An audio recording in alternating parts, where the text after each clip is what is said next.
Bonjour, on est de retour avec ce qu'on appelle un clock ou un gloussement. Il y en a qui vont appeler ça un honk. C'est comme un appel longue distance, mais comme j'ai expliqué auparavant, on enlève la partie, le tout. C'est un appel que les bernaches font beaucoup.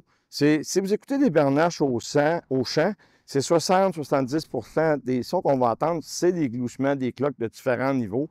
Et il y a aussi le double clock. Ça, c'est quand une femelle et un mâle appellent ensemble. Ticou, ticou, ticou. On l'entend souvent, surtout au printemps, pendant l'accouplement. Comment utiliser, comment on utilise un clock? Bien, moi, je dis que c'est comme du sel puis du poivre. Quand tu fais une recette, tu en mets du sel, du poivre partout dans ta recette. Les clocks, c'est un peu ça aussi. Donc, vous appelez longue distance, ils appellent la bienvenue, et là, vous avez l'attention, vous allez faire une transition vers justement les gloussements, comme ceci. Là, disons que j'ai appelé, on ne perdra pas trop de temps avec ça. Vous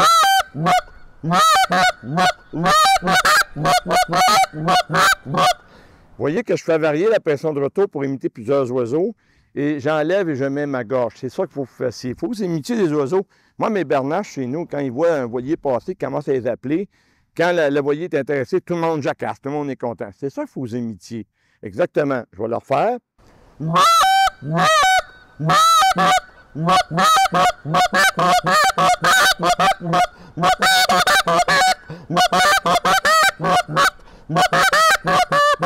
Ah, là, j'ai fait une plainte. Ça, on va en parler plus tard. C'est un réflexe, c'est rendu conditionné. Donc, ça sert à faire la transition. Souvent, vous allez arrêter là. Ça va être des appels qui vont faire fermer les oiseaux dans vos installations. Souvent, on n'a pas besoin de faire d'autres choses. À l'occasion, il faut faire d'autres appels qu'on va voir plus tard.